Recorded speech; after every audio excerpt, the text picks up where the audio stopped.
Le festival panafricain du cinéma et de la télévision de Ouagadougou continue de dérouler son programme.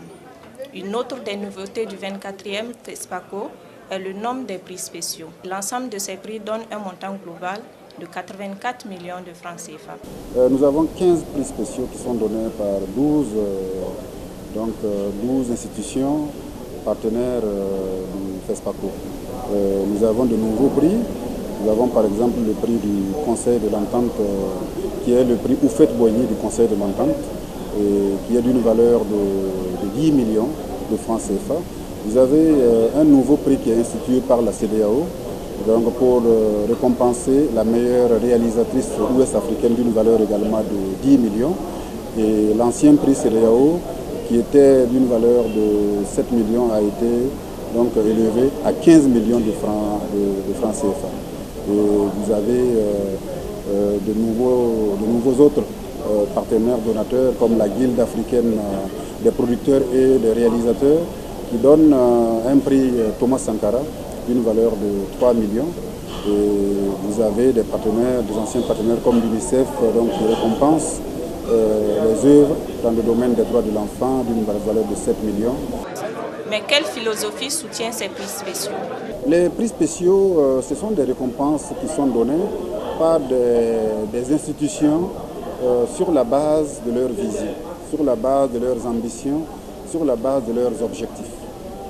Donc lorsque une institution estime, une institution qui intervient dans le domaine de la promotion des droits humains, de la paix ou de l'intégration, estime que une œuvre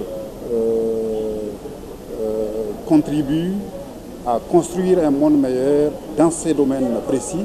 Donc le jury de ce donateur-là peut donc décider de décerner un prix à ce film-là par rapport à un autre film qui peut avoir un mérite artistique plus important, mais d'un point de vue thématique, donc ne traite pas de questions qui relèvent des préoccupations de ce donateur. Donc si le donateur est dans le domaine des droits humains, évidemment, il va primer un film qui fait la promotion des droits humains.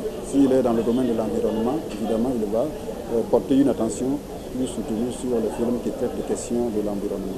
Voilà un peu ce qui nous permet de réunir les 12 donateurs dans les différentes préoccupations, dans les différentes spécificités, donc qui donnent les 13 prix, les 15 prix spéciaux de cette 24e édition de FESPACO.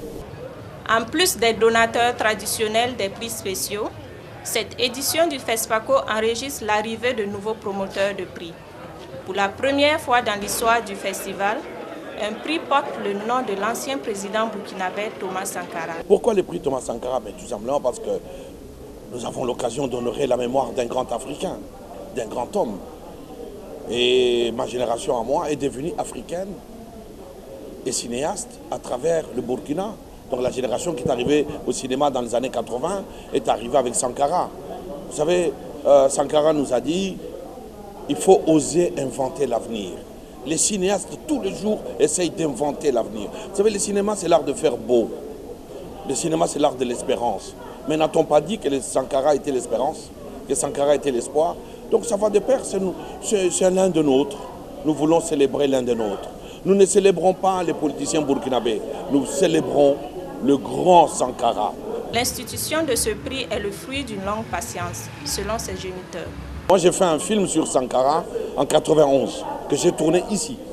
La décision de faire ce film a été prise ici, en 89. Et j'ai montré ce film ici, en 93, au FESPACO. Il y avait de la tension, mais on l'a montré ici. Ne croyez pas que tout soit si noir qu'on le croit. La vie est une lutte. La liberté, comme on dit en anglais, is an endless struggling. C'est pas parce que quelqu'un vous parle le chemin que votre vie s'arrête. Prenez le temps de contourner les murs. Ah ben nous, on a pris 27 ans. Vous savez, un cinéaste, quand il arrive devant un mur, il ne peut pas l'escalader, il ne pleure pas. Il le contourne, il prend le temps de le contourner. Nous avons attendu 27 ans, mais nous n'en voulons à personne. Bien que ne figurant pas sur la programmation officielle des discussions autour du thème, un des débats de la 24e édition du festival est son éventuelle privatisation. L'État doit-il se désengager de l'organisation du FESPACO au profit du privé? Ce festival qui a été créé par le pouvoir public échappe aux organisateurs publics, du pouvoir public. Pourquoi? Le privé, ce qui compte chez lui, c'est la rentabilité. C'est comment vendre, comment retrouver ce qu'il a dépensé dans ce qu'il a investi. Le pouvoir, alors nous n'aurons pas la qualité de la masse qui vient regarder les films. Le film n'est film que quand il y a un spectateur, quand il y a des gens qui viennent regarder dans les salles. Il n'aura pas le même engouement. Parce que le pouvoir public au Burkina Faso a eu cette habitude heureuse d'accompagner le FESPACO en permettant des conditions beaucoup plus flexibles pour que le public vienne au cinéma. D'abord, l'ouverture est grandiose, elle est publique. Ensuite, tout est gratuit pratiquement, à l'exception de certains films, de certaines entrées qui sont payantes. On n'aura plus le même engouement. Vous allez privatiser quoi? Vous allez privatiser quoi? D'abord, le FESPACO a été créé par des cinéastes. Est-ce qu'on va les consulter? Le FESPACO rapporte beaucoup d'argent au Burkina Faso. Vous allez privatiser quoi? S'il y a du désordre, réfléchissons. S'il y a une mauvaise organisation, réfléchissons. Vous allez privatiser quoi? Dans ce pays, on finira même, dans l'Afrique ici, même par privatiser l'air. Parce que nos gouvernants n'ont aucune imagination créatrice. Hein? On crée des taxes, on va toujours vers la facilité. Non, il ne s'agit pas de privatiser le FESPACO. Il s'agit de lui donner la meilleure organisation. On peut donner les voyages à une société burkinabé, dont le travail, c'est d'être une agence de voyage. Hein? Moi, je suis président de la guilde. Vous ne pouvez pas savoir les coups de téléphone que moi je reçois parce que les cinéastes, mais les membres de la guilde sont bloqués, ils n'ont pas de billets d'avion, on ne leur a pas dit que le visa maintenant il est payant. Tout ça, moi je le vis au quotidien. Mais quand je suis avec les gens de FESPACO, on essaie de résoudre. On n'est pas dans un combat, on est dans une construction, dans une recherche de solutions. Si on veut donner un bon futur au FESPACO, on peut dire le voyage, on fait l'appel d'offres, c'est une agence de voyage de Burkina Faso, de professionnels qui vont le gérer. Tous les festivals fonctionnent comme ça. Mais nous, on veut rester du tout étatique. Non, on ne peut pas privatiser le FESPACO. Ça sera, je le dis bien, une stupidité. On peut transformer ça aussi en association. C'est aussi simple. Cannes, c'est une association, ce n'est pas une société. C'est une association où l'État soutient. Le CNC soutient. La direction de la cinématographie nationale soutient. Nous, là, on a notre directeur, là, il n'a même pas de lotus pour se moucher. Il n'a rien, ce n'est pas une direction. Donc, il faudra peut-être qu'on transforme ça en association et que ce ne soit pas obligatoirement un Burkinabé qui gère, puisque c'est panafricain. Donc, normalement, ça peut être un Sénégalais, un Malien, un Nigérien, celui qui a les compétences.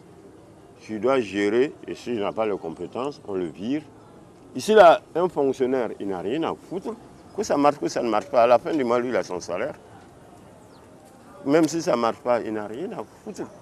Donc, on a mis les fonctionnaires là-bas, et puis ils sont assis. Et puis nous, nous pouvons compter sur eux, mais on ne peut rien faire, puisque c'est l'État qui les nomme. Et puis on fait, dans un festival, dans ce qui concerne même la culture, tout ce qui est fonctionnaire, s'il met son nez dedans, ça ne marche pas. Ce n'est pas seulement ici, depuis à Jérusalem. Mais pour le moment, le débat se poursuit. Plus de 40 ans après sa création, l'État burkinabé a tenu sans interruption les rendez-vous de la Biennale du cinéma africain. Privatisation ou non, ce festival doit rester une propriété culturelle d'un continent dans son ensemble qui doit en être fier et le protéger. Quand mi baka, le cochon, j'y vis, bonnet, je peux te